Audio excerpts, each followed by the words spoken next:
नमस्कार साथियों। रचयिता के फेसबुक पेज पर आज हमारे साथ जुड़े हैं हाल ही में राजपाल एंड सन से प्रकाशित पुस्तक ताश के पत्ते के लेखक सोहेल रजा जी, और उनसे बातचीत करने के लिए हमारे साथ हैं आलोचक पल्लव जी। सबसे पहले मैं आप दोनों का स्वागत करता हूं और आप सभी बहुत शुक्रिया। का स्वागत करता हूं।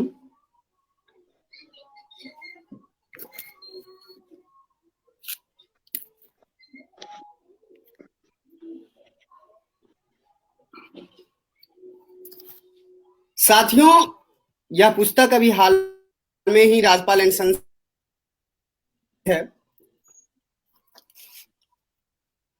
पुस्तक परिचर्चा में सबसे पहले जो मैं इस परिचर्चा को शुरू करता हूं, इसमें सवाल जो है सोहेल रजा जी से ही होगी।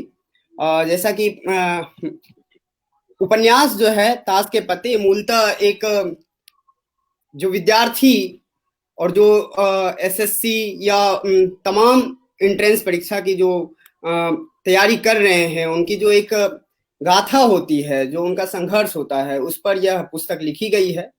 तो सोहेल रजा जी से ही सवाल है कि उपन्यास लिखने का विचार कैसे आता है या कैसे आया आपके दिमाग में? सबसे पहले मैं शुक्रिया अदा करता हूँ रचयिता का, जिसने मुझे ये मंच दिया, और बहुत बहुत शुक्रिया पल्लव जी, जिन्होंने इस भागदौड़ भरी जिंदगी में हमारे लिए अपना बेशकीमती समय निकाला। पुस्तक लिखने का विचार कैसे आता है? एक कहानी असल में तो पढ़ते रहने से आता है, और मैं एसएससी सीजीएल से सिलेक्टेड हूँ। और एसएससी में होता क्या है कि एसएससी जो है वो स्टाफ सिलेक्शन कमीशन है, जो हिंदी में कर्मचारी चयन आयोग होता है। तो कर्मचारी चयन आयोग केंद्र सरकार में जो विभिन्न मंत्रालय होते हैं, विभाग होते हैं, उसमें समूह ख और ग के लिए अराजपत्रित पदों के लिए भर्ती कराता है।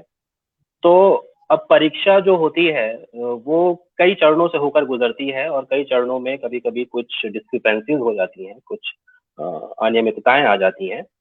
तो उसी संदर्भ में जो हर विद्यार्थी का, हर अभ्यर्थी का जो संघर्ष होता है कि परीक्षा प्रथम चरण में हुई, फिर द्वितीय चरण, इस फेज में जो समय लगा, पेपर होते होते कभी कभी ऐसा होता है कि पेपर लीक हो जाता है, कोर्ट केसेस होते हैं, और फिर तारीखों पे तारीखें चलती रहती हैं।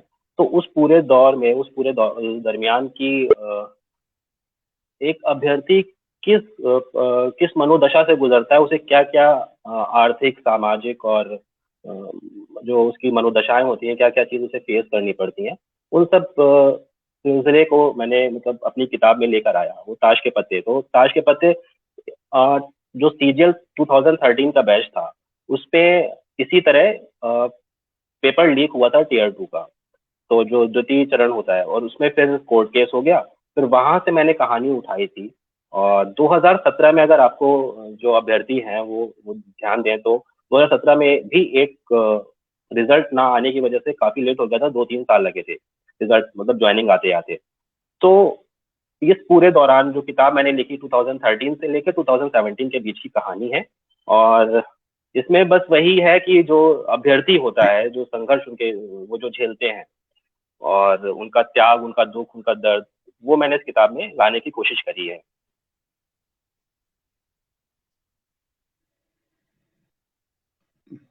जी पीयूष।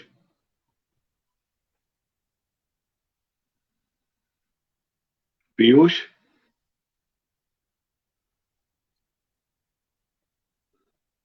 पीयूष आप सुन रहे हैं? आप? जी सर, सुन रहा हूं मैं सर। जी जी, कंटिन्यू कीजिए।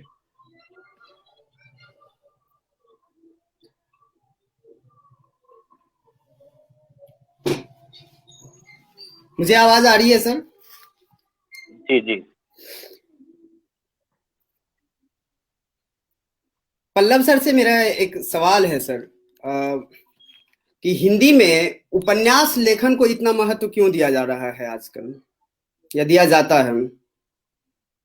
देखिए, ऐसा है कि ये सवाल हिंदी आजकल का नहीं है, असल में मुझे ये कहना चाहिए या हम सबको ये कहना चाहिए कि उपन्यास लेखन एक बड़ी बड़ी चीज है, बहुत बड़ी चीज है। एक जमाने में आपको याद होगा हिंदी साहित्य का इतिहास जब हम पढ़ते हैं तो उसमें हम आदिकाल भक्ति काल की जब बात करते हैं तो महाकाव्यों की हम चर्चा किया करते हैं, उसमें महाकाव्यों के बारे में हम पढ़ते हैं। नॉवल को या उपन्यास को आधुनिक जीवन का महाकाव्य माना गया है और जब हम इसको आधुनिक जीवन का महाकाव्य कह रहे हैं तो हमको ये भी देखना पड़ेगा कि इसमें आधुनिक जीवन के या हमारे जीवन के या समकालीन जीवन के कितने तनाव, कितने रंग, कितने दृश्य इसमें या किसी भी उपन्यास में आ गए हैं। तो इसीलिए उपन्यास लेखन बड़ी चीज इसीलिए है कि उपन्यास लेखन के माध्यम से आप उस जमाने का, उस दौर का एक तरह का सांस्कृतिक और सामाजिक परिवेश उस किताब में देख पाते हैं। इतिहास से थोड़ा भिन्न है ये मामला। जैसे उदाहरण के लिए जब मैं अपने विद्यार्थियों को कहता हूँ कि अगर आपको ये पढ़ना है, ये जानना है कि भारत की गुलामी के दिनों में जब अंग्रेजों की गुलामी हमारे देश पर थी या हम लोग जब अंग्रेजों के गुलाम थे, तब हमारे देश में किस तरह से किसान अंग्रेजों की नीतियों की वजह से परेशान थे या उनके आर्थिक हालात कितने खराब थे, हमको ये जानना है तो हम सव्यसाची भट्टाचार्य का भारत का आर्थिक इतिहास पढ़ेंगे, जो कि सोहेल साहब ने भी पढ़ा होगा। लेकिन अगर हमको ये जानना है कि किसान किस तरह तिल-तिल कर मर रहे थे, किसान की जिंदगी कैसी थी, उसकी तकलीफ कैसी थी, उसका दर्द कैसा था, तो उसके लिए हमको सव्यसाची भट्टाचार्य सिर्फ आंकड़े दे सकते हैं। लेकिन उसकी तकलीफ को, उसके दर्द को जानने के लिए हमको गोदान पढ़ना पड़ेगा, नॉवल पढ़ना पड़ेगा। तो ये जो फर्क है, समाज विज्ञान और साहित्य का जो फर्क है, वो फर्क नॉवल मतलब ये मुझे ये कहना चाहिए कि जीवन को देखने समझने के लिए जो समाज विज्ञान और साहित्य का जो फर्क है, समाज विज्ञान की कमियों को एक तरह से साहित्य पूरा कर देता है। कमी भी नहीं कहना चाहिए मुझे, लेकिन मुझे ये कहना चाहिए कि वो शायद जीवन के उन तमाम छोटे-बड़े रंगों को हमारे सामने ला देता है, जो रंग समाज विज्ञान के माध्यम से नहीं आ पाते। दूसरी बात, ये बड़ा मामला इसीलिए हो जाता है कि किसी भी भाषा में, किसी भी संस्कृति में, किसी भी साहित्य के समाज में नॉवल आना बड़ी बात होती है। बड़ी बात इसलिए होती है कि अब आप देखिए ना, आप भक्ति काल और आदि काल को भी याद करें तो कितने महाकाव्य हैं जो लिखे गए और कितने महाकाव्य हैं जिनको हम याद कर पाते हैं। और महाकाव्यों को लिखने, जो महाकाव्य लिखता था, हम उसको कितना आदर देते थे। ठीक उसी तरीके से अगर आधुनिक जीवन का महाकाव्य है उपन्यास, तो उपन्यास लिखना सचमुच बड़ी बात है। क्योंकि उपन्यास लिखने का मतलब ये नहीं होता कि हम एक दौर विशेष के बारे में लंबी कहानी लिख रहे हैं या उसकी सारी घटनाओं को हमने इकट्ठा करके लिख दिया, बल्कि उस दौर की सारी घटनाओं को, उस दौर की सारी परेशानियों को, उस दौर की सारी दिक्कतों को या उस दौर के सारी जो भी है, हँसी-खुशी जो भी कुछ है, उसको एक फिलॉसॉफिकल, दार्शनिक धरातल पर लाकर उपन्यासकार उनकी पुनर्रचना करता है, उस पूरे कालखंड की। इसीलिए उपन्यास लेखन एक बड़ी चीज़ है, इसीलिए उपन्यास लेखन को महत्व दिया जाना चाहिए। तो आपका जो सवाल था कि हिंदी में उपन्यास लेखन को इतना महत्व क्यों दिया जाता है? दिया जाना चाहिए। एक दूसरा पक्ष इस बात का ये भी है कि ये बात सही है कि उपन्यास लेखन या उपन्यास एक साहित्य के बाजार में एक लोकप्रिय प्रोडक्ट है, उत्पाद है। लेकिन ये भी बात सही है, ये भी समझना चाहिए कि सारे जो बाजार में आने वाली जो सारी किताबें हैं उपन्यास के नाम से, वो सारी किताबें उपन्यास नहीं हो जाती। सोहेल साहब के इस उपन्यास पर अभी हम आगे बात करेंगे, जो सोहेल साहब से भी हम कुछ जानेंगे, आप भी कुछ बताएंगे। तो मैं ये कहना चाहता हूँ कि मैं तो इस बात से खुश होता हूँ, मैं इस बात की तारीफ करता हूँ कि एक नौजवान ने, जो कि अभी एकदम जिसे कहना चाहिए 25-30 साल की उम्र के हैं, 30-35 साल की उम्र के हैं, वो अपने लेखन की शुरुआत कर रहे हैं और नॉवल के साथ कर रहे हैं। ये बड़ी बात है। हो सकता है उनका नॉवल आलोचना की कसौटियों पर खरा न उतरे। बहुत संभव है कि उनका उपन्यास, अगर हम हिंदी के कालजयी उपन्यासों की परंपरा में देखें तो जाती हो जाएगी। लेकिन मैं फिर कहता हूँ, बड़ी बात ये है कि उन्होंने उपन्यास लिखने का पक्ष चुना। ये बड़ी बात है।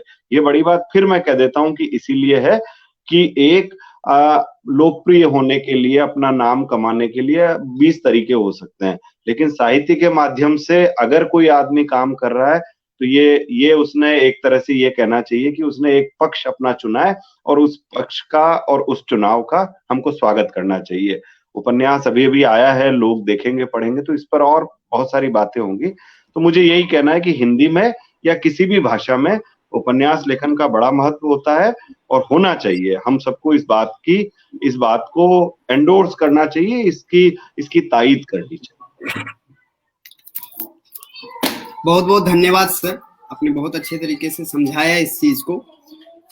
अगला सवाल जो मतलब किसी भी पाठक के लिए जो जरूरी हो जाती है जानने के लिए कि कोई भी पुस्तक लिखा जाता है तो उसकी एक पृष्ठभूमि होती है, और जो पाठक अभी तक इस किताब को नहीं पढ़े हैं वो चाहेंगे कि जरूर इस किताब को पढ़ें, तो उन्हें किसी चीज को पहले से अगर हम बता देते हैं, थोड़ा हिंट दे देते हैं, तो पाठकों की दिलचस्पी जग जाती है उस चीज के प्रति में। तो हम सुहेल रजा जी से यही जानना चाहेंगे कि इस किताब की पृष्ठभूमि के बारे में आप कुछ बता दीजिए जिससे पाठक जान सके उस चीज को। देखिए जी शुक्रिया। किताब की पृष्ठभूमि ऐसी है कि ये मूलतः जो है जो सरकारी नौकरी की तैयारी करते हैं और उनकी कहानी है उस नौकरी के दौरान जो भी हर्डल्स आते हैं, जो भी समस्याएं आती हैं। अभी क्या है, हम समाज में देखते हैं कि कहानी मैंने जो ये चुनी वो मैंने किताब में जैसे पढ़ रहा था, तो हम जो 30-35 लाख लड़का जो हर साल फॉर्म भरता है एसएससी सीजीएल का, उनकी कहानी क्यों नहीं आ पाई, इतना स्ट्रगल होने के बाद भी हम लोगों की बात क्यों नहीं सुनी जाएगी। मतलब ये एक अछूत सत्य है कि देश का नौजवान जो है वो अपनी जवानी का आधा दशक सरकारी परीक्षाओं की तैयारी करते वक्त तो निकाल देता है, लेकिन ये समाज उस नौजवान को उसकी मनोदशाओं को नहीं समझ पाता है। इस पूरे वक्त के दौरान जो अभ्यर्थी होते हैं वो किस मानसिक, आर्थिक और सामाजिक पीड़ा से गुजर रहे होते हैं, उसे जब मैंने खुद से महसूस किया तो मुझे लगा कि एक कहानी बन सकती है। तो पृष्ठभूमि में क्या था कि 2013 के प्रोटेस्ट से हमने कहानी शुरू करी थी। हम कुछ 5-6 दोस्त कानपुर से चले और दिल्ली के जंतर मंतर पर 28 जनवरी सन 2014 को सीजीएल 13 का प्रोटेस्ट था कि हमारा रिजल्ट नहीं आ रहा है टीयर 2 का, मेंस का। तो उसके लिए हम अपनी मांग रखने आए थे, शांतिपूर्ण धरना प्रदर्शन दिया। उसी वक्त मतलब जब हम यहाँ से लौट रहे थे, उसका निर्णय जो भी आया पक्ष में विपक्ष में, हम लोगों का सीजीएल 13 का फिर से री एग्जाम हुआ था। तो जब हम वापस लौट रहे थे अपने कानपुर दिल्ली से धरना देते हुए, तो मेरे दिमाग में तभी कहानी आ गई थी कि भाई जब हम कुछ बन जाएंगे, कुछ नौकरी ले लेंगे, तो जो थोड़ा बहुत समय अपने निकाल पाएंगे, रोजी रोटी कम मतलब कुछ जरिया आ जाएगा, उसके बाद तो हम ये कहानी एक बड़े फलक पर लेकर आएंगे। मतलब मैं ये सोचता था कि हम लोगों की स्थिति को ये देश दुनिया समझ सके, जान सके कि भाई रास्ते में कहीं पे भी कभी देखिए कि जो बेरोजगार व्यक्ति होता है, जो 20 से 30 साल तक की बीच का होता है, और उसे जब सरकारी नौकरी, उनके पास ये ऑप्शन होता है कि सरकारी नौकरी ही करनी है। हर कोई तो भाई एमबीए करके या फिर सीएसीएस करके या आईटीएन तो नहीं हो जाता है इतना, मतलब सबके पूरे सारे इतने समाज में इतना सबके पास पैसा नहीं होता है कि वो अपने बच्चों को पढ़ा सके। ऐसा तो सरकारी नौकरी एक माध्यम होता है ऐसे वर्ग विशेष के लिए भी कि वो अपनी जरूरतें पूरी कर सके, अपना और अपने परिवार का पेट पाल सके। तो जब हम वापस लौटे थे तो कहानी की पृष्ठभूमि वहां से बनी। अब कहानी को बनाने के लिए ऐसा है कि कहानी अच्छी होनी चाहिए, कहानी का कुछ सार हो और उसके बाद उसका उद्देश्य हो, वो लोगों तक पहुंचे, मतलब कहानी मजेदार बने की तो कहाँ कैसे खत्म करनी है वो चीज चल रही थी दिमाग में। इसी बीच ऐसे 1-2 साल मेरे को नौकरी करते जब निकला 2017 आया, तो 2017 में भी 2013 में तो केवल एक दिन का प्रोटेस्ट हुआ था मास लेवल पे। ऐसे छिटपुट तो धरने होते रहते थे अलग अलग राज्यों में, अलग अलग जो क्षेत्रीय आयोग केंद्र होते हैं वहां पे, लेकिन जो मास लेवल पे प्रोटेस्ट हुआ था वो दिल्ली में हुआ था। ऐसे 2017 में जब मैं तो नौकरी कर रहा था, लेकिन ऐसे ही फेसबुक ग्रुप्स पे और अखबारों से ये पता चलता रहता था कि 2017 का रिजल्ट नहीं आ रहा है, और तो ज्वाइनिंग मतलब जो उसके लिए अभ्यर्थी काफी परेशान हो गए। तो उन्होंने यहाँ पे दिल्ली में ही अपने जो केंद्रीय जो ये स्टाफ सिलेक्शन कमीशन है उसके ऑफिस के सामने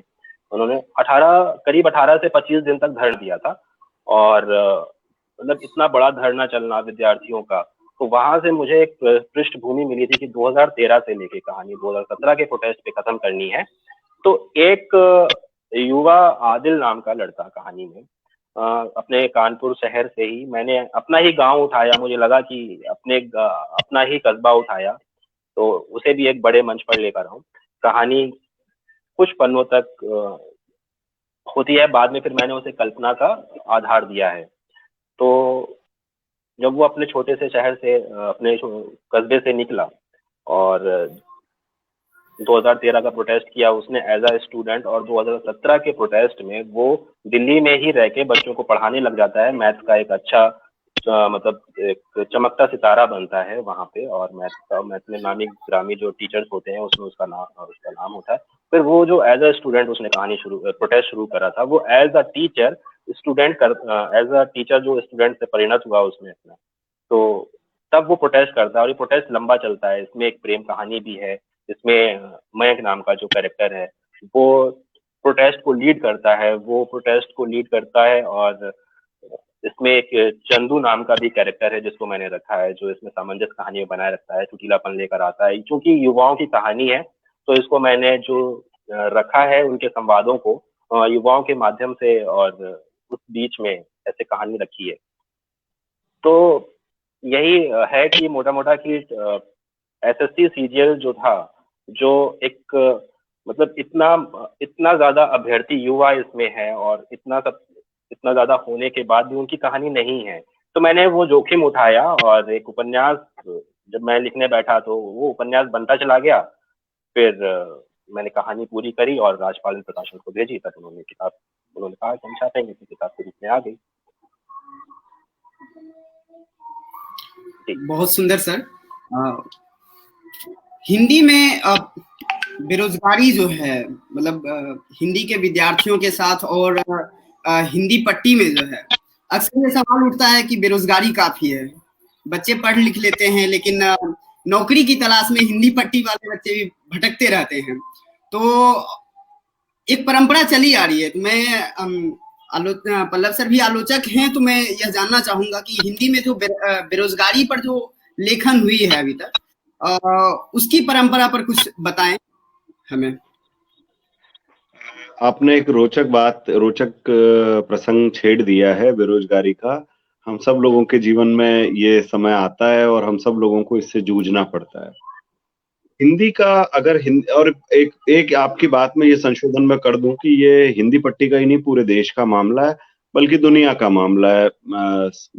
पूंजीवादी नीतियों ने हमारे जीवन को बहुत अच्छा बनाया है, लेकिन उन्होंने उन नीतियों की वजह से बहुत सारे संकट भी पैदा हुए हैं। वो दोनों पक्ष हैं। बहरहाल, हम हिंदी की बात करें या हिंदी पट्टी की बात करें, बल्कि हम ये आपके सवाल के दूसरे भाग पे और सही भाग पर मैं आ जाता हूँ कि हिंदी में बेरोजगारी को लेकर जो लेखन की परंपरा है उस पर हम कुछ बात करें। तो देखिए, मुझे याद आता है, खोजने पर तो प्रेमचंद के यहाँ भी मिल जाएगा, लेकिन आजाद हिंदुस्तान में जो अमरकांत की कहानी आई थी, डिप्टी कलेक्टरी में एक बच्चे के, एक लड़के के, एक युवा के इसी तरह से डिप्टी कलेक्टरी की परीक्षा के लिए तैयारी करने वाला दृश्य आता है, जिसका इस नॉवल से भी एक थोड़ा सा संबंध हम जोड़ सकते हैं। बाद में उनकी एक और कहानी हमको पढ़ने को मिलती है, दोपहर का भोजन। उसमें बेरोजगारी का बड़ा मार्मिक और बड़ा सटीक दृश्य है, बड़ा प्रामाणिक दृश्य है, कारुणिक दृश्य है। और जल्दी जल्दी मैं याद करूं तो मुझे याद आता है कई इस तरह से हम अगर खोजेंगे तो हमको बहुत सारी चीजें मिल जाएंगी, लेकिन अगर मैं रिमार्केबल, याद करने लायक चीजें याद करूं तो 80 के दशक में हिंदी के जाने माने कहानीकार, जो अब बड़े कहानीकार के रूप में, बड़े उपन्यासकार के रूप में हमारे सामने हैं, अखिलेश तद्भव के संपादक, उनकी एक कहानी आई थी चिट्ठी के बारे में हम निर्विवाद रूप से कह सकते हैं कि वो बेरोजगारी पर हिंदी में लिखी गई सबसे बड़ी कहानी है, सबसे महत्वपूर्ण कहानी है, सबसे हिलाने वाली कहानी, हिला देने वाली कहानी है। और दुर्भाग्य से देखा जाए तो 80 के दशक की तुलना में 2017, जिस प्रसंग की अभी सोहेल साहब चर्चा कर रहे थे, तब तक स्थितियां और खराबी हुई हैं, अच्छी नहीं हुई हैं, और लगातार बेरोजगारी को लेकर लोगों ने लिखा है। लेकिन एक बेरोजगारी को विषय बनाकर एक पूरा उपन्यास लिखना, बाद में अखिलेश जी का एक नॉवल भी आया था अन्वेषण, उसमें भी हमको बेरोजगार, वो भी इसी विषय पर लिखा गया था। लेकिन कहना मैं यही चाहता हूँ कि बेरोजगारी के दंश को, बेरोजगारी की तकलीफ को हिंदी के लेखकों ने, हिंदी के कहानीकारों, उपन्यासकारों ने, उन्होंने उसको एक सब्जेक्ट के रूप में, एक विषय के रूप में उन्होंने चुना है। एक मुझे याद आता है, जो अभी सोहेल साहब चर्चा कर रहे थे 2017 के धरने की, संयोग की बात कही कि 2017 के उस धरने के दौरान मैं एक बार वहीं उस एसएससी के पास वाले मेट्रो स्टेशन पर मुझे किसी काम से जाना मेरा हुआ था, और जब मैं वहां से निकल रहा था तो मैंने एक ऐसा दृश्य देखा जिसकी वजह से मैं सच कहूं, मैं स्वीकार करता हूं कि मेरी आंखों में आंसू आ गए। और वो दृश्य ये था कि बहुत सारे एकदम युवा लड़के वहां सड़क पर बैठे हुए थे, भयानक गर्मी थी, दोपहर में 1 डेढ़ 2 बजे का समय था। अचानक मैंने देखा कि वहां ये जो गुरुद्वारा साहब की तरफ से जो लंगर की व्यवस्था होती है, एक कोई वैन आके रुकी और उन्होंने अपना वो खोला और उन्होंने थालियां, प्लेट्स आगे बढ़ाई जिसमें राजमा चावल या कढ़ी चावल कुछ था, और वो उन बच्चों को उन्होंने बांटना शुरू किया। मेरे मन में उस दृश्य को देखकर ऐसे, मैं आपको क्या बताऊं, कुछ उस तरह के दृश्य इस उपन्यास में भी हैं, उन बच्चों के संघर्ष करने वाले चित्र आप यहाँ भी देख सकते हैं। तो मैं उस जब सोहेल साहब बात कर रहे थे तो मैं उस अपने देखे हुए उस दृश्य से इसको जोड़ रहा था, और मेरे मन में यही बात आ रहा था, यही बात बार-बार आ रही थी कि देखिए यही हमारा देश है, और यही हमारे देश की विविधता और विशालता के 2 दृश्य आप एक साथ देख सकते हैं। एक तरफ व्यवस्था की क्रूरता है, जो जिसकी वजह से नौजवान लड़के-लड़की सड़क पर भयंकर गर्मियों में बैठे हुए हैं, जिसका दृश्य ताश के पत्ते में भी आता है। और दूसरी तरफ एक हमारे देश में ऐसे भी लोग हैं, ऐसे भी हमारे समाज में ऐसे भी मनुष्य हैं जो उन बच्चों के लिए, जिनके मन में इतना प्रेम है, इतनी करुणा है कि वो उनके लिए भोजन का इंतजाम कर रहे हैं। तो ये दोनों दृश्य हैं, दोनों। तो बहरहाल मैं अपनी बात जल्दी से समेटता हूँ। बेरोजगारी को लेकर बहुत सारी रचनाएँ हुई हैं, और मैं सोहेल रजा साहब के इस उपन्यास को भी उसी परंपरा में देखने की कोशिश करता हूँ, जहाँ अमरकांत और अखिलेश जैसे लेखकों की रचनाएँ बेरोजगारी को लेकर लिखी गई है। उम्मीद करता हूँ कि ये सोहेल रजा साहब का जो उपन्यास है वो भी पाठक पढ़ेंगे, और उसमें भी इस बेरोजगारी के दंश की जो तकलीफें हैं, जो समस्याएँ हैं, उनसे वो अपने आप को जुड़ा हुआ महसूस करेंगे। जी। हाँ, पीयूष।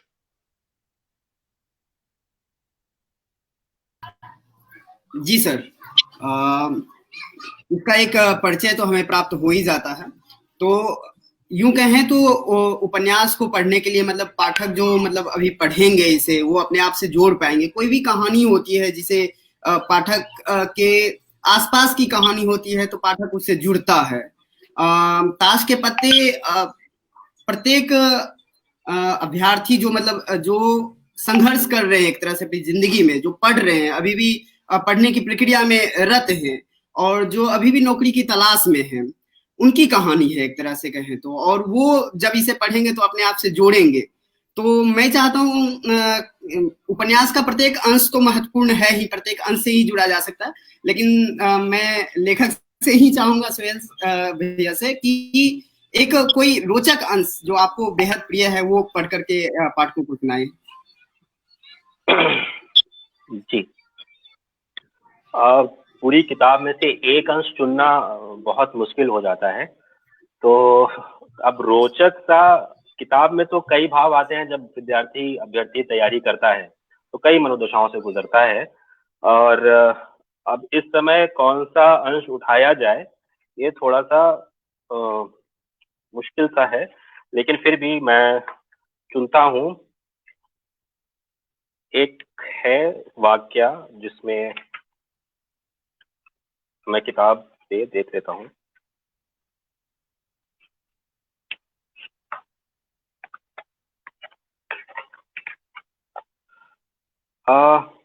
व्यवस्था का जो बेरोजगार अभ्यर्थी है हमारे जैसे, जो तैयारी कर रहे हैं, उसको उनकी उम्र पे लेके मैंने कभी कभी होता है क्या, हम लोग जब सरकारी स्कूलों में या कहीं प्राइवेट स्कूल्स में भी जब बच्चा छोटा होता है तो क्लास 6 में या उससे 9 से पहले उसकी उम्र को थोड़ा सा कम ज्यादा करके रखा जाता है, ताकि वो सब मैनेज करके रखते हैं कि बाद में नौकरी लेते वक्त अपना वो प्रॉपर टाइम मिल जाए उसको। तो मैंने ऐसे ही एक वाकया था, सोनू एक है इसमें चाय बेचने वाला, और आदिल के थ्रू मैंने ये कहा है कि शुरू करते हैं। सोनू की इस बात पर मुझे याद आया कि हमारे स्कूल में भी ना जाने कितने बच्चे 10वीं से पहले अपनी जन्म तिथि का साल 2 साल या उससे भी ज्यादा कम करके लिखाते हैं। सोनू से आदिल ने पूछा था कि तुम कितने साल के हो, यहाँ पे चाय क्यों बेच रहे हो? तो उसने बोला था कि जी 16 साल के हो जाएंगे इस जुलाई में। वैसे आपको एक राज की बात बताएं, उस लड़के ने कहा। तो आदिल ने कहा हाँ हाँ बताओ। मैंने उस लड़के की ओर इस तरह देखते हुए कहा जैसे सीजीएल पर सरकार का लिया गया 7 शहरों को पूरे देश में बांट देने वाले फैसले का कारण उस लड़के को पता हो और वो बस बताने ही वाला हो। तो वो लड़का बोला, वो हमारी जन्म तिथि स्कूल में 13 जुलाई लिखी है, लेकिन अम्मी कहती हैं कि हम जनवरी में पैदा हुए थे। कहाँ जुलाई की बरसात और कहाँ जनवरी की ठंड। हमारे स्कूल में सब चलता है। ही बोलते हुए सोनू खिलखिला के हंस दिया। और फिर क्या होता है कि इसमें दोष उन विद्यार्थियों का नहीं है, बल्कि ये तो सिस्टम का एक हिस्सा सा है, क्योंकि इन विद्यार्थियों के अभिभावक लोग पहले से ही ये मार्जिन लेकर चलते हैं कि जब उनका बच्चा 10वीं 12वीं या स्नातक करके स्कूल अथवा कॉलेज से बाहर नौकरी के लिए हाथ पैर मारेगा तो वे ये सुनिश्चित कर सके कि उनके बच्चों को कम से कम सरकारी नौकरियों के फॉर्म भरने के लिए पर्याप्त और ज्यादा से ज्यादा मौके मिल पाए। ऐसे अभिभावकों को सिस्टम पर पूरा भरोसा होता है और वे अच्छे से जानते हैं कि सरकारी नौकरी में कितना वक्त लगता है, और इसमें भी उनके बच्चे फॉर्म भरने से वंचित रह जाए तो ऐसे अभिभावक खुद को जिंदगी भर कोसते रह जाते हैं। इसके इतर उनके बच्चे भी अपने अभिभावकों को इस पूरी व्यवस्था का दोषी मानते हैं। बेचारा अभिभावक। और तो और हिंदुस्तान में ऐसे अभिभावकों की बहुलता है जो अपने बच्चों को पैदा तो जरूर इस साल कर देते हैं, लेकिन सरकारी दस्तावेजों में साल 2 साल या उससे ज्यादा देर बाद भी पैदा करते हैं। मजेदार बात तो तब होती है जब स्कूल के मास्टर साहब लोगों को भी अपने दिए गए ज्ञान और उन विद्यार्थियों के द्वारा ग्रहण किए गए ज्ञान पर पूरा भरोसा होता है। फिर वो खुद ही ऐसे विद्यार्थियों की उम्र पहले से ही कुछ कम करके लिख देते हैं। तो ये पृष्ठ संख्या 57 पर है किताब के, और मैं चाहूंगा कि मैं एक हिस्सा और पढूं। क्या पीयूष जी मुझे मौका देंगे? जी जी, स्वागत है सर। शुक्रिया शुक्रिया जी। क्या होता है कि जब हम लोग तैयारी करते हैं तो एग्जाम हॉल तक जाने में बच्चे, मतलब वहीं जहाँ से जो सेंटर होता है, तो कभी ट्रेन से बस से चढ़ के जाते हैं। तो कोविड से पहले की बात है, तो ट्रेन तो एकदम परीक्षा जब सरकारी नौकरी की होती हैं तो भरकर चलती हैं, तो टिकट विकट तो लोग लेते नहीं है और भूसे की तरह भरे हुए चले जाते हैं। तो उसका मैंने एक वर्णन किया है कि कैसे होता है।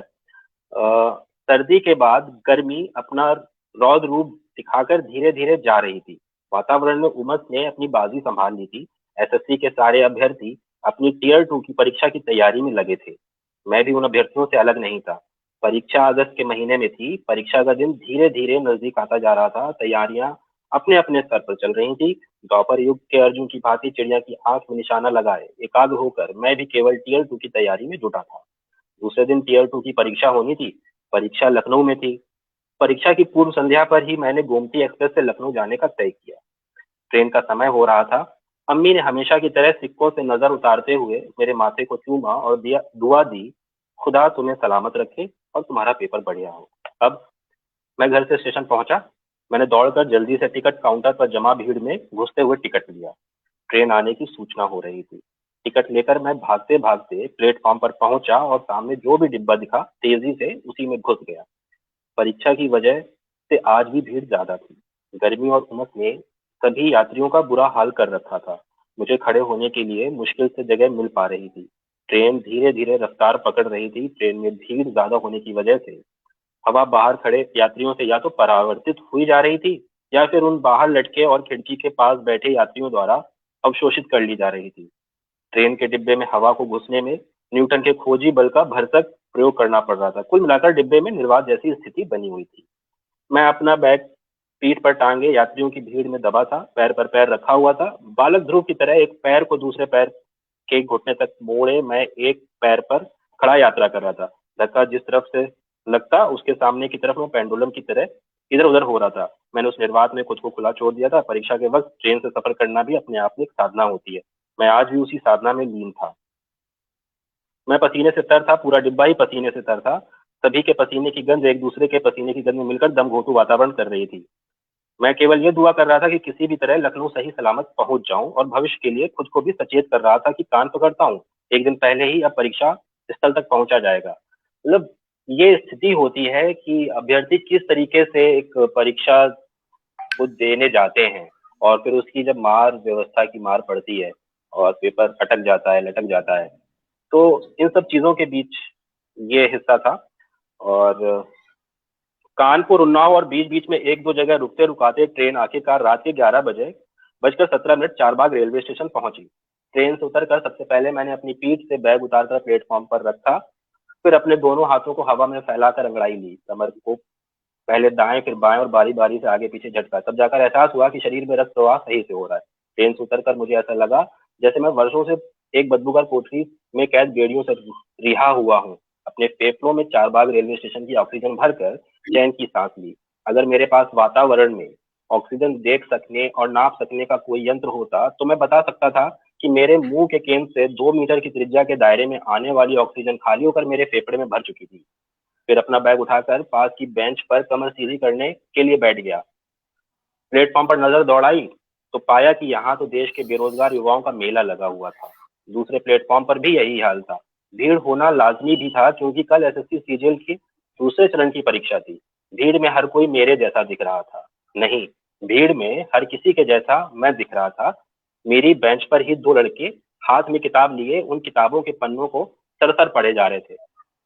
तो ये हाल होता है, इस तरह से इतनी बेरोजगारी होती है। और इस तरह को अब मैंने ये इस तरह से वर्णन किया क्योंकि जब अभ्यर्थी जब अपने उस दौर में होता है, तैयारी के दौर में होता है, तो जो अपने आसपास का वो परिवेश होता है वो उसी तरह से फिजिक्स ले आता है, साइंस ले आता है, उसमें उसमें अर्थमेटिक भी ले आता है, वो इसी तरीके से ही अपनी दुनिया देख रहा होता है।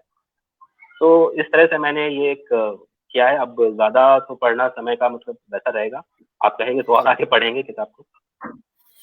जी बिल्कुल सही कहा सुहेल जी कि जो आपने पढ़ा उससे साफ साफ पता चलता है कि एक दृश्य जो है खींचा चला जा रहा है। और ऐसे अक्सर हमने भी इस चीज को महसूस किया है कि किस तरह से ट्रेन में जब एग्जाम्स होते हैं तो किस तरह से भीड़ होते हैं। तो अगला सवाल मैं पल्लव जी से करना चाहता हूं कि इस बीच में हालिया दिनों में लिखने वालों की संख्या बहुत बढ़ गई है। काफी लिखा जा रहा है, काफी कुछ लिखा जा रहा है। खासकर कोविड के इस पिछले 9 महीने में काफी कुछ लिखा जा रहा है। लेकिन एक अच्छा साहित्य जो है किसे कहा जा सकता है? क्योंकि पल्लव जी आलोचक हैं और मैं जानना चाहूंगा कि युवा जो है आजकल काफी लिख रहे हैं, तो एक युवाओं के जो उपन्यास हो रहे हैं उससे क्या अपेक्षा रहती है? युवाओं के उपन्यास से क्या अपेक्षा रहती है? देखिए, एक तो इस आपके सवाल पर आऊं उससे पहले मैं भी एक अंश छोटा सा इस उपन्यास में से पढ़ना चाहता हूं। और वो मैं इसीलिए पढ़ना चाहता हूं कि हमने अभी जो सोहेल साहब के जिन अंशों को सुना इस नॉवेल के, वो अंश ज्यादातर इस तरह के थे कि उनमें आपको भागती दौड़ती जिंदगी के और तनाव के और सफर के दृश्य वो थे। लेकिन मैंने जब मैं इस उपन्यास को पढ़ रहा था तो मैंने सोचा, ढूंढा कि इसमें कुछ मार्मिक स्थल है कि नहीं है। आप पीयूष जी, आपने एमए करते हुए रामचंद्र शुक्ल का इतिहास पढ़ा होगा और उसमें शुक्ल जी बार बार मार्मिक स्थलों की पहचान करने की बात करते हैं। आपके सवाल का उत्तर भी इससे मिल जाएगा। तो यहाँ एक दृश्य है जब आदिल अपने घर पहुंचता है, जब वो एक तरह से जिसे दुनिया की भाषा में सफल कहते हैं, हो जाने के बाद जब अपने घर पहुंचता है, उसका एक छोटा सा दृश्य है, वो मैं आप लोगों को सुनाता हूँ, फिर मैं आपके सवाल का उत्तर दूंगा। अगली सुबह जब घर पहुंचा तो सबसे पहले छोटा भाई दौड़कर मेरे सीने से लिपट गया। छोटी बहन ने मुझे पीछे से दरवाजे के बाहर ही घेर लिया। माँ बाप से भी ज्यादा अगर मेरा कोई घर लौटने का इंतजार कर रहे थे तो ये मेरे भाई बहन थे। दोनों ने एक एक बैग ले लिया और घसीटते उठाते अंदर ले गए। अम्मी ने मुझे गले लगाकर मेरा माथा चूमा और अब्बा ने इस बीच कहा, अब अंदर भी आने दोगे तुम लोग इसे या बाहर दरवाजे पर ही सारा प्यार कर लोगे? अब्बा की खुशी उनकी बातों में साफ दिख रही थी। मैंने अब्बा को इतना खुश पता नहीं कब देखा था। मेरे ज़हन में तो 2.5 साल पहले की उनकी वो तस्वीर ही थी, जब उन्होंने घर में अंदर घुसते ही मुझे डाँटना शुरू कर दिया था। लेकिन आज वो बहुत खुश थे। घर में खीर की खुशबू आ रही थी। शफ़क़ किचन में जाकर पहले से ही एक कटोरी में खीर निकाल कर ले आई और छोटा भाई दौड़ा-दौड़ा पानी ले आया। सभी बहुत खुश थे। कितने दिनों बाद हम सब ने घर पर एक साथ बैठकर खाना खाया। बाहर खाना खाने के बाद मैं अब्बा और अम्मी काफ़ी देर तक एक-दूसरे के स्वास्थ्य, आगे की पढ़ाई और दुनिया भर की बातें करते रहे। और फिर और भी इसमें एक एक एक बड़ी अच्छा मार्मिक प्रसंग ये भी है कि वो आदिल अपने पिताजी को ये कहता है कि अकाउंट नंबर दीजिए ताकि मैं कुछ पैसा ट्रांसफ़र कर दूँ। जब जब तो आपका आपका सवाल भी यहीं आपके सवाल का उत्तर भी यहाँ से मिल जाता है कि युवाओं के उपन्यास में क्या देखना चाहिए, युवाओं के उपन्यास में क्या होता है।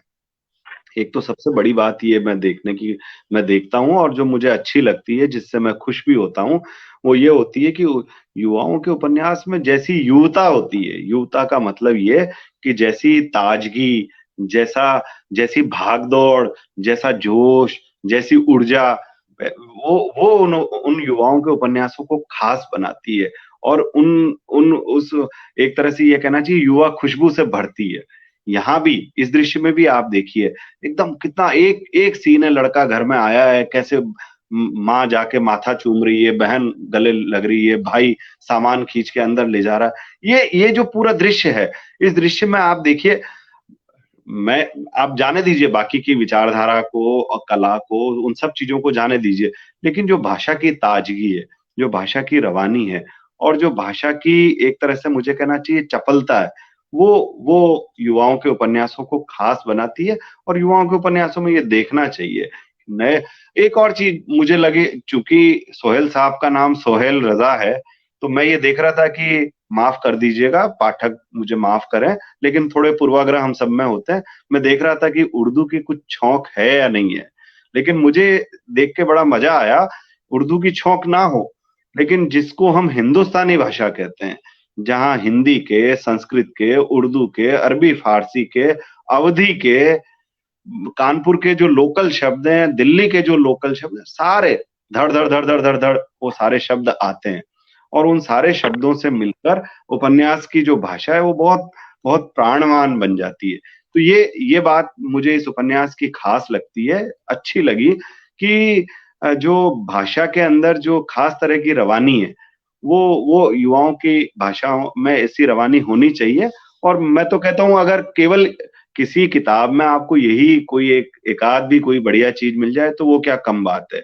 एक और बात कह के ख़त्म करता हूँ। वो आपने जो ये कहा था कि इन दिनों युवा बहुत लिख रहे हैं और युवा बहुत आ रहे हैं, तो ये अच्छी बात है। इसको हमारे समय का या साहित्य का अवगुण नहीं समझना चाहिए बल्कि गुण समझना चाहिए। उसका कारण ये है, आप देखिए हम 60 करोड़, 70 करोड़ हिंदी भाषी हैं इस देश में। 60 करोड़, 70 करोड़ हिंदी भाषियों के बीच में से हर साल मुश्किल से 60-70 नए लेखक भी नहीं आते। अगर 6, 7, 8, 10 नए लेखक हर साल आ रहे हैं, इतने ही आ रहे हैं, तो ये बड़ी बात नहीं है, ये बहुत छोटी बात है। आने चाहिए, और ज़्यादा आने चाहिए। इतने सारे लोग आएँगे तभी तो इनमें से कोई प्रेमचंद, कोई अमरकांत, कोई उषा प्रियमवदा, कोई ममता कालिया और कोई ओम प्रकाश वाल्मीकि बनेगा। तो ये चिंता की बात नहीं है बल्कि ये स्वागत और खुशी की बात है। और एक मैं फिर से उस पुरानी बात को दोहरा देता हूँ जो मैंने पहले कही थी। इस बात की भी तारीफ़ करना चाहिए, इस बात को भी समझना चाहिए कि इन युवाओं ने साहित्य का पक्ष चुना है। आज के दौर में साहित्य का पक्ष चुनने का अर्थ होता है व्यवस्था के खिलाफ खरी बात ईमानदारी से कहने की हिम्मत रखना। अगर इस पक्ष को कोई युवा चुनकर साहित्य की दुनिया में आ रहा है, मनुष्यता के पक्ष में आकर खड़ा हो रहा है, तो ये खुशी की बात है, हम सबको इसका स्वागत करना चाहिए। जी जी, बहुत बहुत धन्यवाद सर। आपने जब अभी कह रहे थे तो उसमें एक जिन तमाम लेखकों का नाम लिया उसमें मुझे ओम प्रकाश वाल्मीकि जी का नाम याद आ रहा है कि उन्होंने जिस चीज को जिया उसे लिखा। और आजकल युवा भी वही कर रहे हैं कि जो जी रहे हैं या जिस चीज को महसूस कर रहे हैं उसको उसी अंदाज में लिखे जा रहे हैं। कुछ युवा कुछ लिखने वाले ऐसे भी होते हैं कि उर्दू के शब्दों का एकदम ढर्रे से प्रयोग करते हैं अपने, और कुछ क्लिष्ट शब्दों का प्रयोग करते हैं। वो समझते हैं ऐसा कि इससे उनकी लेखनी जो है काफी प्रभावोत्पादक हो जाएगी या उसे सराहना मिलेगी। लेकिन मुझे लगता है ऐसा कि लेखनी वही होगी जो पाठक को जोड़ सकती है। तो ताश के पत्ते एक तरह से उसी तरह की लेखनी है जो पाठक को जोड़ पाती है। जब अभी सोहेल जी के पीछे में एक मैप लगा हुआ है, वर्ल्ड का मैप है, तो उसमें जब आप मुखर्जी नगर में जाएंगे तो जितने भी वहां पर विद्यार्थी इस तरह के चर्चा मतलब तैयारी कर रहे हैं, खासकर वो यूपीएससी की हो या एसएससी की हो, उनके रूम में इस तरह का एक मैप टंगा हुआ रहता है हमेशा से, वर्ल्ड का हो या इंडिया का हो, तो वो टंगा हुआ रहता है। तो सोहेल जी से मेरा एक सवाल है कि जब कोई मतलब लेखक लिखता है तो वो अपना जो जीता है उसे लिखता है, और वो अपनी कहानी के साथ साथ जो आसपास में उसके घट रहे हैं, जो उससे जुड़े हुए लोग हैं, उसकी भी कहानी लिखता है। तो क्या इस उपन्यास को उन तमाम जो विद्यार्थी हैं उनके आत्मकथात्मक उपन्यास कहा जा सकता है क्या? जी बेशक, ये किताब मैंने खुद की जिंदगी से जोड़ते हुए जो एसएससी की तैयारी करने वाले जो लाखों अभ्यर्थी हैं अपने आसपास मैंने देखा, तभी इस किताब को मैं लिख पाया था। तो आत्मकथात्मक मतलब मैं इसको पूरी तरह नहीं मानूंगा, लेकिन इसको अगर इस तरह से देखें कि मैं सभी लोगों की कहानी लिखी है, और तो आत्मकथा में मेरी आ जाएगी। अगर सम्मिलित तौर पर देखें तो ये सामूहिक कथा है, जो अगर उस पूरे वर्ग को ही अगर एक इंसान मान ले तो ये आत्मकथात्मक हो जाएगी, लेकिन ये मैंने पूरे वर्ग को उठाकर कहानी लिखी है। तो ये ताश के पत्ते सामूहिक गाथा है, सामूहिक संघर्ष गाथा है। जी सर, आपका माइक म्यूट है। मैं ये कह रहा था सोहेल भाई कि आपने अच्छी बात कही, और आपकी बात में मैं ये बात जोड़ देता हूँ कि देखिए सारी जो हमको ऐसा कई बार लगता है ना कि ये आदिल की कहानी, सोहेल कह रहे हैं कि ये आदिल की नहीं, सोहेल की ही कहानी है। आदिल की कहानी सोहेल की ही कहानी होगी। और बल्कि मैं ये कहूंगा कि राम की शक्ति पूजा जितनी राम की शक्ति पूजा है, उतनी निराला की भी अपनी शक्ति पूजा है। जितना गोदान का होरी की तकलीफ है, उतनी प्रेमचंद की भी वो तकलीफ है। ऐसा होता है तभी वो कहानी या उपन्यास या कविता सार्वजनीन होता है, सबका होता है। बाकी अगर सिर्फ वो सोहेल की कहानी है तो हम क्यों पढ़ेंगे उसको? हाँ, ये अलग बात है कि अगर सिर्फ सोहेल की कहानी भी है तब भी हमको अगर उसमें दिलचस्पी है तो हम पढ़ेंगे। लेकिन मैं यही कहना हूं, मुझे यही कहना चाहिए या मैं यही कहना चाहता हूं कि देखिए वो सबकी कहानी है, और वो उसको हमको मेरा ये मानना है कि निजी अनुभव अगर व्यापक जिसको कहना चाहिए समष्टि से जुड़ते हो तो तभी वो सबकी कहानी बनती है, और इसी रूप में हमको उसको देखना चाहिए। हाँ पीयूष।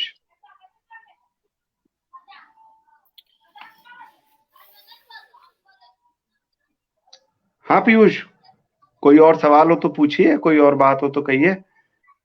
पीयूष क्या सुन पा रहे हैं? हो सकता है उनका संपर्क कट गया हो। एक सवाल, पीयूष आप सुन पा रहे हैं?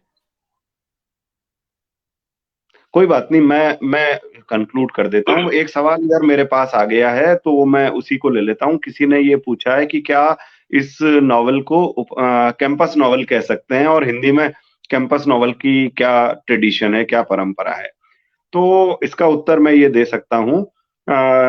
आप भी सोहेल भाई कुछ कहना चाहें तो कहिएगा। मैं जो समझ पा रहा हूँ वो मैं ये कह देता हूँ कि इसको कैंपस नॉवल तो शायद नहीं कहा जा सकता, लेकिन ये बात सही है कि कैंपस की धड़कनें, कैंपस जैसी जैसे दृश्य इस उपन्यास में हमको मिलते हैं, और युवाओं की बात ये उपन्यास करता है। इसीलिए चूंकि शिक्षा और बेरोजगारी, इन दोनों मसलों को ये नॉवल छूता है, इसीलिए हमको ऐसा लग सकता है कि ये भी कैंपस नॉवल है। लेकिन हिंदी में मुकम्मल कैंपस नॉवल के रूप में हमको याद आता है, अगर कोई किताबें याद आती है तो दो किताबों का मैं जिक्र करूंगा। काशीनाथ सिंह का पहला उपन्यास अपना मोर्चा, और असगर वजाहत का मशहूर उपन्यास कैसी आगी लगाई। ये दोनों कायदे के कैंपस नॉवल हैं, जो कि पहला बीएचयू पर और दूसरा अलीगढ़ मुस्लिम यूनिवर्सिटी पर लिखा गया है। तो ये उस तरह से किसी यूनिवर्सिटी या कॉलेज पर तो नहीं लिखा गया है, लेकिन हाँ, युवाओं के, विद्यार्थियों के संघर्ष का ये दस्तावेज है। युवाओं के, विद्यार्थियों के संघर्ष का ये एक तरीके का मुकम्मल डॉक्यूमेंटेशन है। तो उस लिहाज से हम ये कह सकते हैं कि ये एक तरह से उसी कैंपस के जीवन की ही चर्चा करता है। और शुरुआती अंशों में तो कई बार कैंपस का और कॉलेज का या विश्वविद्यालय का या उनका सबका जिक्र भी मिलता है।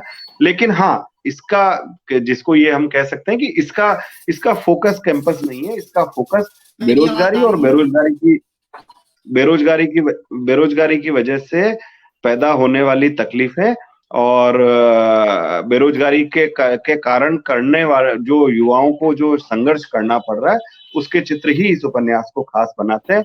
और मैं आखिर में यही कह के अपनी बात खत्म करूंगा कि हिंदी में हर साल बहुत सारी किताबें आती है, बहुत सारे उपन्यास आते हैं, लेकिन हमारे आज अगर इस कार्यक्रम को जो भी दर्शक श्रोता सुन रहे हैं, देख रहे हैं, उनसे मैं ये अपील करूंगा कि एक नौजवान व्यक्ति के, एक नौजवान लड़के के या एक नौजवान दोस्त के इस नॉवल को, इस किताब को इसलिए पढ़ना चाहिए क्योंकि इस किताब को पढ़ने से एक तो आप जो कि अगर नौकरी के अंदर आ गए हैं, आप जो कि अगर एक कंफर्टेबल लाइफ जी रहे हैं, तो आप इसको पढ़कर ये पाएंगे, देखेंगे कि आज के दौर के हिंदुस्तान में एक साधारण परिवेश से आने वाले युवक को नौकरी की वजह से किस किस तरह की, कैसी कैसी तकलीफें उठानी पड़ती है।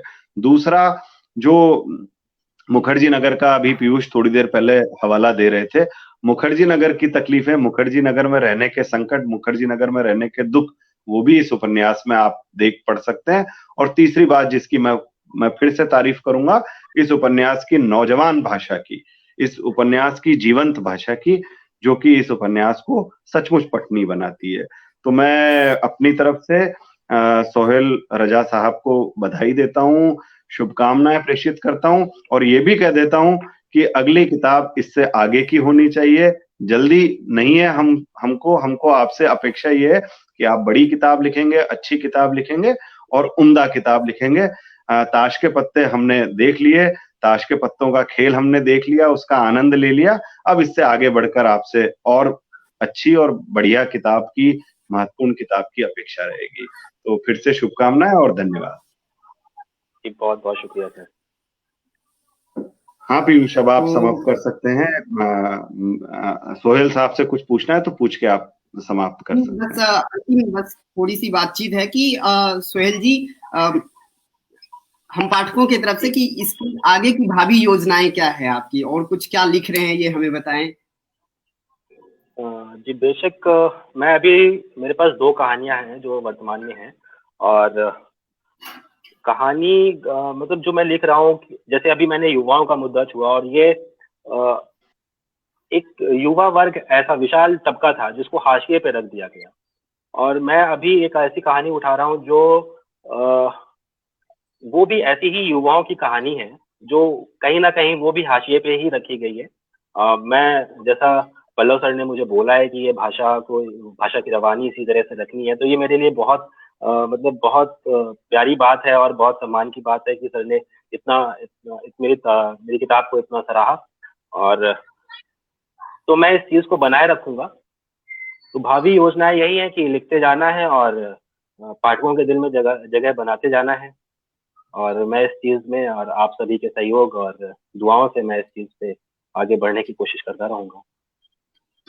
जी बहुत बहुत धन्यवाद।